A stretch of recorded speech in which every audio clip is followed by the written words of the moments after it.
4 days back అయితే పీరియడ్స్ని ఎలా postpone చేసుకోవాలని ఒక వీడియో పెట్టాను. ఇన్స్టాగ్రామ్లో మంచి వ్యూస్ వచ్చినాయి. చాలా మంది డిఎం చేశారు, ఇది నిజంగా వర్క్ అయిద్దా లేదా అని చెప్పి. కొందరేమో మేము ట్రై చేసాం, మంచి రిజల్ట్ ఉంది అని చెప్పి, కొందరేమో ట్రై చేయకుండానే ఇదంతా ఫేక్ ఏమో చెప్తుందంతా అని చెప్పి కమెంట్ చేశారు. అందరికీ చాలా థ్యాంక్స్. పాజిటివ్ అయినా నెగిటివ్ అయినా చాలా మంది పర్సనల్గా కూడా మెసేజ్ చేశారు, ఇది నిజంగా వర్క్ అయిద్దా లేదా అండి, మేము ఫెస్టివల్కి ఇలా ట్రై చేస్తే పీరియడ్స్ సడన్గా వస్తే మేమేం చేయాలి అని చెప్పి. నేను చెప్తుంది ఏంటంటే, ఒక్కొక్కళ్ళ బాడీ ఒక్కొక్కలాగా ఉంటుంది. ఒక్కొక్కరికైతే ఒకటి పడిద్ది, ఇంకొకరికైతే ఇంకొకటి పడిద్ది కదా.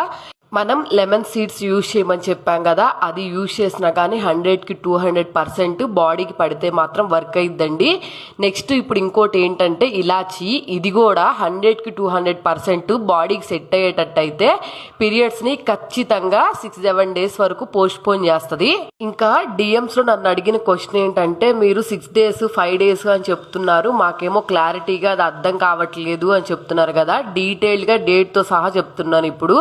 ఫర్ సపోజ్ మనకి పీరియడ్ టైము 30 అనుకోండి డేట్, మీరు 30 అయితే మీ టైము, మనం 26 నుంచే ఈ న్యాచురల్ హోమ్ రెమెడీస్ని ఫాలో అవ్వాలి. అలా అయితేనే 4 డేస్లో మన బాడీకి సపోర్ట్ చేస్తా పీరియడ్స్ని అయితే పోస్ట్పోన్ చేస్తుంది. మీరు 26 మార్నింగ్ నుంచి మార్నింగ్, ఆఫ్టర్నూన్, ఈవినింగ్ బాగా మంచి క్వాలిటీతో ఉన్న ఇలాచి, అంటే పెద్ద పెద్దగా ఉండాలి, మధ్యలో అక్కడక్కడ ఎండిపోయినవి ఉంటాయి కదా, అవి యూజ్ చేస్తే పనిచేయదు.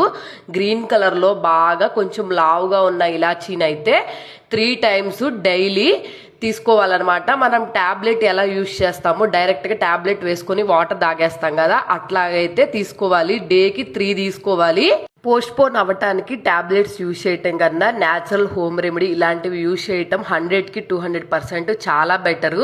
నేనైతే ఒక 4 years నుంచి ఈ టిప్సే ఫాలో అవుతా పీరియడ్స్ని అయితే పోస్ట్పోన్ చేసుకున్నాను. నాకైతే ఎటువంటి టెన్షన్ ఉండదు. ఖచ్చితంగా నేను యూజ్ చేశాను కాబట్టి ఇంత కాన్ఫిడెంట్గా అయితే మీకు చెప్పగలుగుతున్నాను. మీరు నిజంగా యూజ్ చేసి మంచి రిజల్ట్ ఉంటే కమెంట్ సెక్షన్లో కమెంట్ చేయండి. వీడియో నచ్చితే సబ్స్క్రైబ్ చేసేసుకోండి.